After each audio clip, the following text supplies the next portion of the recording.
Welcome to Health Smart, a monthly health education program brought to you by New York-Presbyterian Hudson Valley Hospital. Each month we have a new guest and a new topic.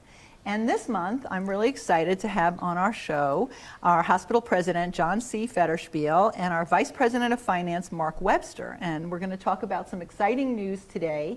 The hospital is now affiliated with New York-Presbyterian, which is great, and we have a new name. We are New York-Presbyterian Hudson Valley Hospital. So we're going to talk to our guests today a little bit about how this is going to affect the community and some of the changes for the future, and we're all very excited about it. But first, before we get on to today's topic, I just wanted to tell you a little bit about our two guests. John C. Federspiel is in his 28th year as president and CEO of Hudson Valley Hospital Center, now New York-Presbyterian Hudson Valley Hospital in Cortlandt Manor. After guiding the hospital through a financial turnaround in 1991, Mr. Federspiel was responsible for doubling the size of the hospital.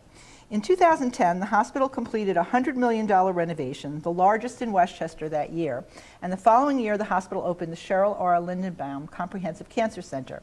Under his tenure, the hospital has distinguished itself with a series of awards.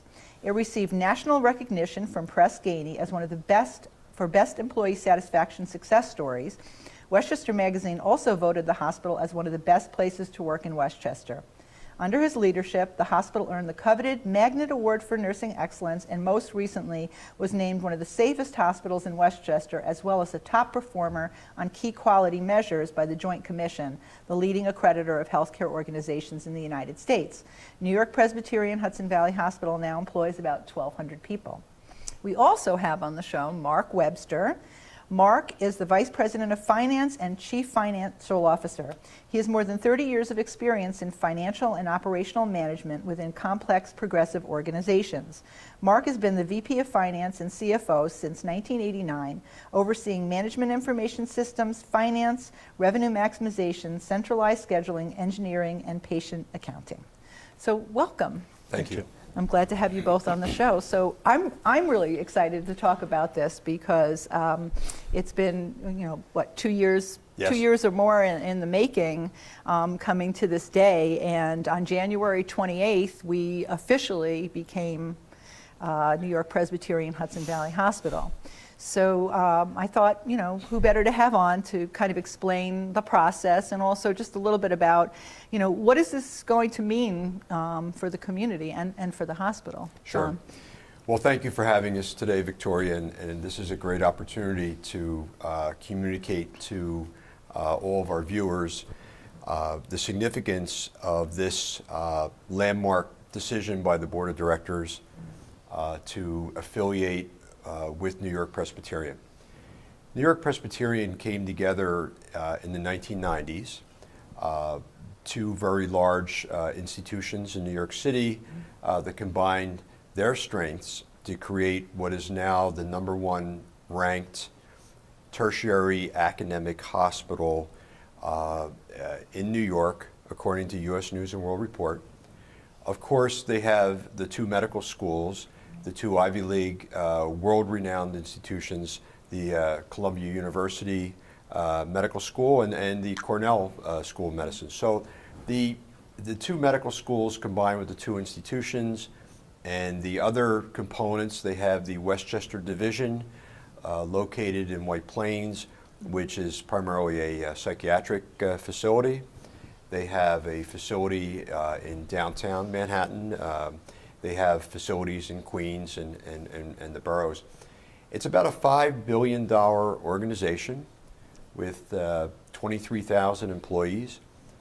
They truly hire the best and brightest from across the country and around the world. And in addition to their #1 ranking, they have just enormous resources. And I'll just give you the simplest example.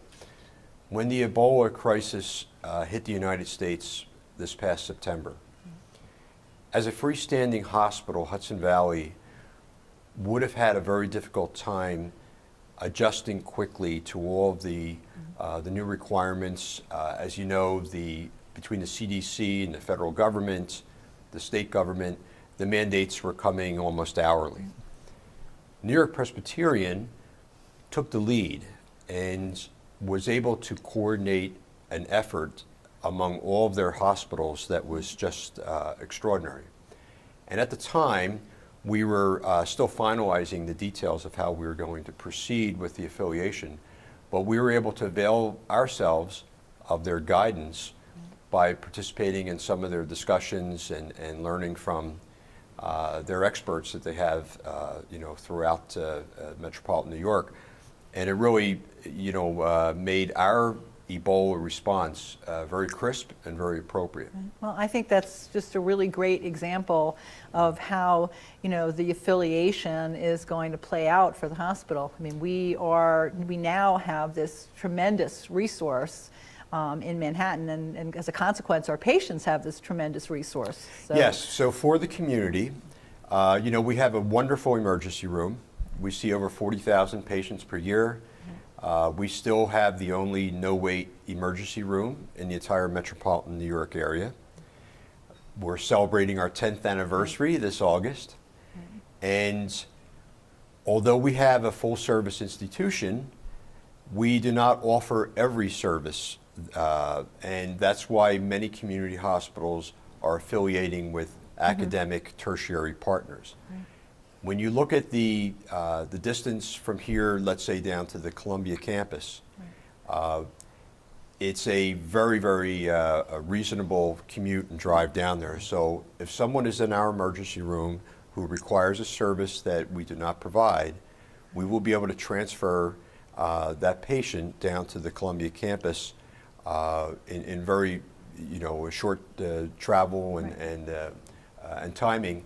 And the continuity of care to the specialist is going to be intact because we're all part of the same organization. Exactly. So the patient doesn't have to say, oh, I need to go into Manhattan for a service, but where should I go and which hospital and what doctor and how do I find my way? And they have it right here in their community, and they can just have a seamless transport down there. And for some services that we have not historically offered here on the campus, going forward, over the next several years, we will be able to bring those specialists and subspecialists here locally so that the community can access those services on a very local basis without having to travel into Manhattan. Right. So, I think there's kind of an interesting story here also about, how Hudson Valley Hospital Center ended up with NewYork-Presbyterian, and, all the sort of courting, as you would put it, and trying to figure out, which hospital was right for us, which hospital was right for our community, and how we were going to go about doing that. So I don't know, maybe Mark can also chime in on this one. Maybe talk about, this sort of 2-year process of, talking to different hospitals and how that sort of shook out a little. I think that the decision-making process was something we took extremely seriously in between the administration and also involving the board of directors of the hospital, because the result was going to shape our future for many years to come. So one of the primary things that was driving us was how do we make sure that the services that we've given to this community over the past over 100 years can be continued, enhanced, and further developed as we go along. So a lot of the thought process was, what is the appropriate clinical mix in terms of a tertiary and a community-based hospital? How can we access the expertise, the knowledge of those city institutions for our community and bring it into our community? But also personality. How does the personality of that tertiary fit back within community medicine? Because the two are different types of models. And we've enjoyed a very good relationship, as evidenced by our patient satisfaction and our employee satisfaction with our constituencies, and we want to maintain that. We want to keep that going forward. So as we talked to many different tertiary institutions, we kept that in mind, and we evaluated the relationship as it would develop along those lines. How can we make sure that we maintain, continue, and enhance what we've developed over the last 100 years? And it was an educational process, and we made sure that we took our time, hence the 2-year process, to learn, to educate ourselves, to educate them about us, and then to see where the synergies were. Exactly, because, obviously, we have a great hospital here, and we want to keep that hospital great and just improve it, and we want to keep it for the community and keep it a community hospital. So that, I think, was a big consideration in the search for, partnering with an institution that was going to recognize our value and was going to just improve what we have here already. Yes. So, what else went into this search? I mean, basically, you were interviewed with different hospitals, and we talked about different things that we wanted. What was, John, maybe what was the most important thing to you about? Maintaining the wonderful culture we have here at this hospital was priority number one. The employee satisfaction scores that we have won many, many awards for over the years, which led to our wonderful patient satisfaction outcomes, our quality scores. We were ranked number one in Consumer Reports for, as you mentioned, for safety scores. But there's a group called Leapfrog that is an amalgamation of all the top companies in the Fortune 500. They rate hospitals because they want to make sure that their employees are going to the best hospitals in the country. And it's a letter grade that they assign, and it's a very rigorous process that you undergo in order to be evaluated by the Leapfrog group. And our rating has been A for the last few years since Leapfrog started. Many of the other hospitals here in the county are not rated that high. And so we're very, very proud of what we have achieved here, and we only want that to not only continue, but to become stronger. So maintaining this very family-like atmosphere. Here at Hudson Valley, you're very frequently caring for neighbors, friends, your own family member, our own employees and physicians and volunteers and auxilians and board members. And that's, I think, quite different than what happens in the larger tertiary hospitals. So it really shows with our nursing expertise when we achieved the magnet designation. We were the first hospital between New York City and Canada to become a magnet hospital in 2007. We've since been redesignated, and we're undergoing another redesignation in the coming year. And that's a process that requires a 4,000-page application, which is just unbelievable. But that is something that only, I think, about 6% or 7% of the hospitals in the country have been able to achieve. And a lot of people have traveled to Hudson Valley to see how we do it, and they've gone back and tried to replicate it, and they failed because they simply do not have the very unique, special culture that we have here. That is a real tribute to all of our employees and physicians and volunteers. Right. I think something that you had mentioned previously, with New-York-Presbyterian, about how they came in here and they were very respectful of what we had going on here in the hospital, and there was a lot of admiration for the work that had been done. And talk a little bit about how they came in here to learn from us as much as we were learning from them. And yes, in fact, they have larger emergency rooms in their system, and they have already begun to adopt some of the approaches that we have in our emergency medicine delivery here at Hudson Valley. They're beginning to adopt those at some of their other facilities in the system. They're very impressed with our approaches to quality. We just won a national award for having the highest ratings. Your viewers might have trouble understanding this, but the Medicare system measures all hospitals across the country on about 24 parameters and releases that information publicly. It's called the core measures. And we had the highest ratings again for the second year in a row. And we were also ranked number one in all of New York State hospitals in what's called value-based purchasing. And because of that ranking, we were very attractive, and many tertiary hospitals really wanted to affiliate with us. And among all the suitors, we feel that we have the best suitor and the best academic that's out there.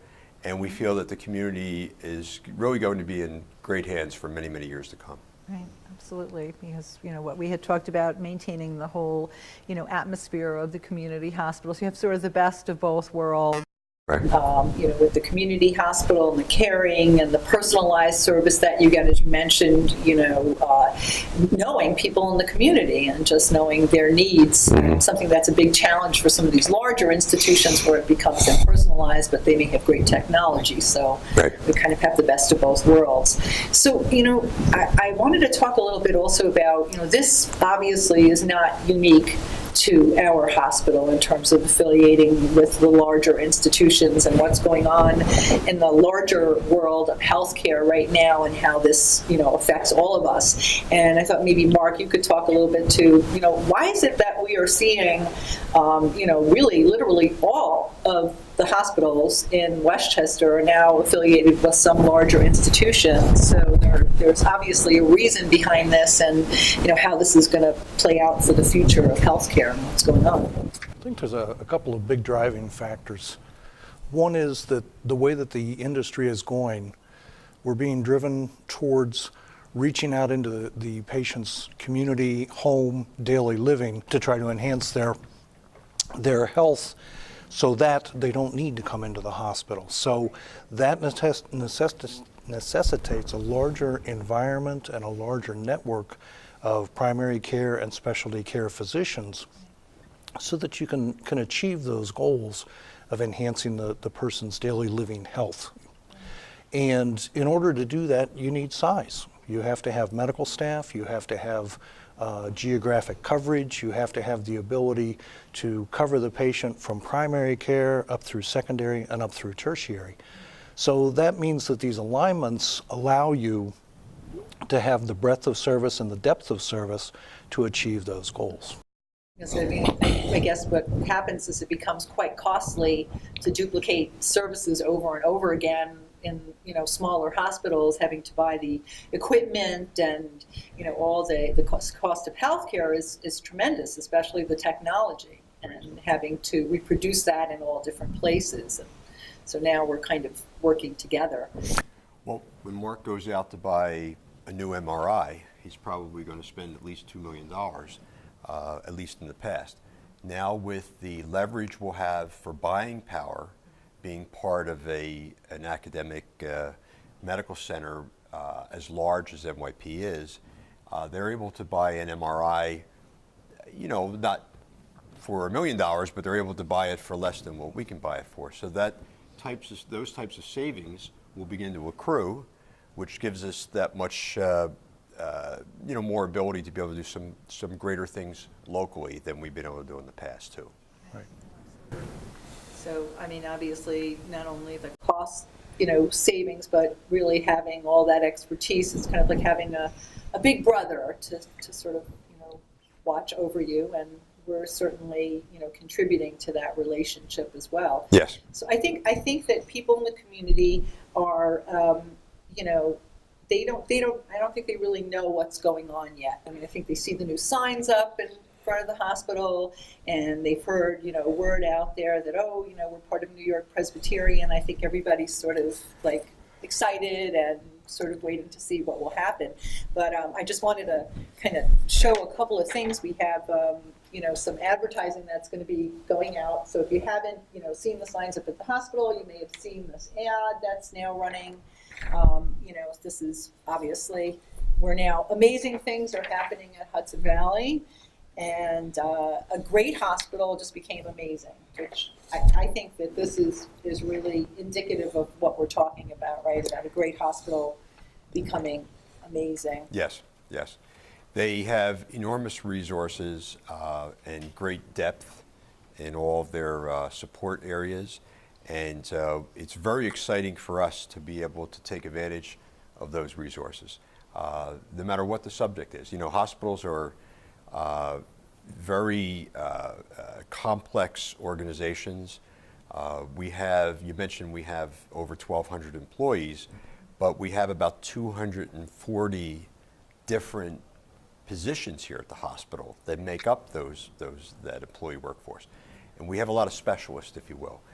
And those specialists really need to maintain their body of knowledge and maintain a current education level as far as their specialized area. So being able to latch on, if you will, to the expertise in NYP and what they're able to offer is really an advantage for us in any area, whether you're talking infectious disease or how to approach and handle radiation emergencies. We are the closest hospital to Indian Point, and we do have our preparedness intact, but everything can always be a little bit better. So we're looking to to learn from the experts. Absolutely.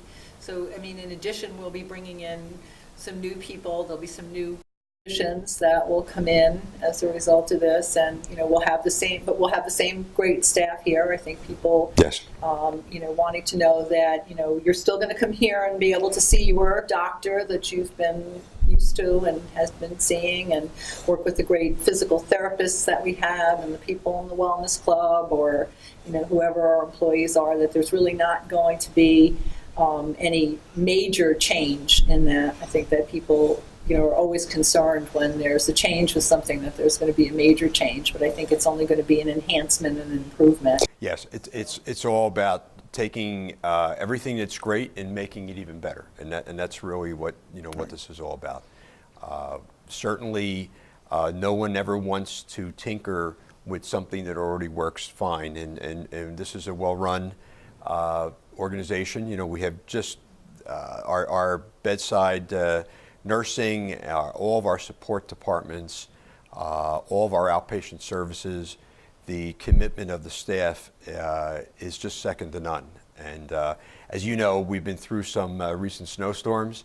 The week before last, we had over 125 employees sleep here at the hospital because they wanted to make sure that they were going to be here the next morning when their shift would begin, because they care that much about their patients. These employees, I am just so privileged and honored to be in the position I am in, because the dedication of the staff is something that I know a number of other organizations would really want to replicate if they could. That's why we were voted the best place to work in Westchester, and because there's great collegiality and support for one another. I know the community appreciates that, as our evidenced by our Facebook page with all the congratulations and thank yous we got for the staff, spending the night here during the snowstorm. So, I mean, I think that's something that is not going to change. No. At New York, we may be NewYork-Presbyterian Hudson Valley Hospital now, but we're still Hudson Valley Hospital, and I think that's important for people in the community to understand that. So I just wanted to circle back a bit to, we talked about the changes in healthcare and whatnot, that, basically this comes down to affordable care, correct? And trying to get a handle on the cost of healthcare and trying to talk more about prevention. Yes. And preventative medicine and working with physicians and that whole network. So how is this coming together here? I know that we have some programs like our Teaching Kitchen where we try to work with people to prevent chronic diseases. How is this playing out maybe for hospitals in the next future years? We want to survive, and obviously there's always going to be people who are really, really ill and need to come into the hospital. As much as we try to prevent that, how can we grow into those areas? Well, Mark had alluded to the focus on what's called population health, and those are the buzzwords that people are going to be hearing for the next decade until new buzzwords are created. But it's all about trying to keep people really out of the hospital. The hospital is one of the most expensive pieces of the continuum of care.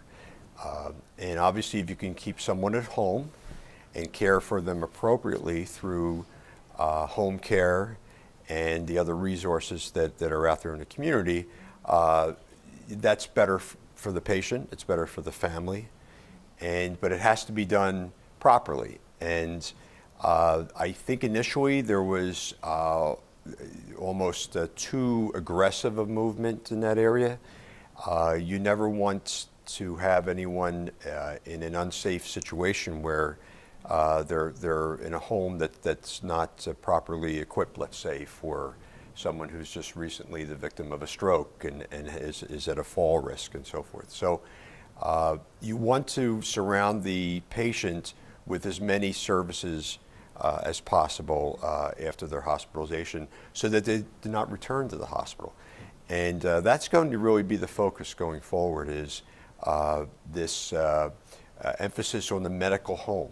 That's going to be another buzzword that's, right. you know, we've heard a lot of buzzwords in our careers, and you're constantly learning new ones. But so the medical home, and I would encourage you in a future program to invite, you know, Dr. Higgins and the Westchester Medical Practice physicians in, because they're engaged very heavily in this now.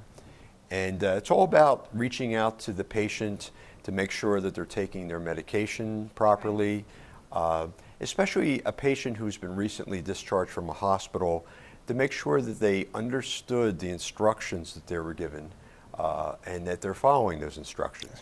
All of this is very hard to understand, and we realize that. So being able to communicate properly is so vital. One of the other programs that we've put in place is physicians in nursing homes. Nursing homes are one of our primary sources of inpatients. And as you have those folks with chronic illnesses, that's why they're in a nursing home to begin with, you can have numerous admissions, and you try to decrease the frequency of those. So we've partnered with one nursing home so far to place a primary care physician in that nursing home full-time to watch over that population and to make sure that they're taken care of, as John says, with their medications, their tests, their treatments, and their behaviors. We're going to expand that program. We've got plans for 6 more of those what I call a nursing homist, although that's a made-up term, and put those folks in the nursing homes that are in our service area. It develops a stronger relationship between us and the nursing home, allows for continuity of care for that patient between the nursing home and the hospital. And on an overall basis, you have a better outcome for the patient. And as John says, you're caring for the person in their home at that time. So it's a wonderful program. Yeah.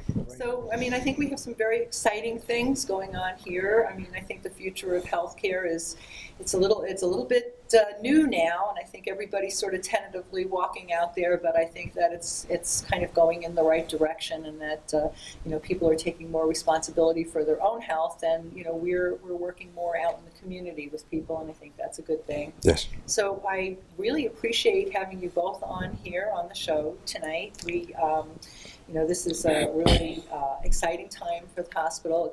It's a new chapter, as the ad said. It's a new chapter for Hudson Valley and for New-York-Presbyterian, and hopefully the community will come in and see us and learn more about it. And thank you for the great work you do hosting this show, Victoria, and for the service you're really providing to all the viewers, so that they understand that they have an excellent hospital here in their community that they should feel very comfortable utilizing and investing their confidence in. Well, I hope you enjoyed this evening's show, and be back next month for a new topic and a new guest, and until then, be well.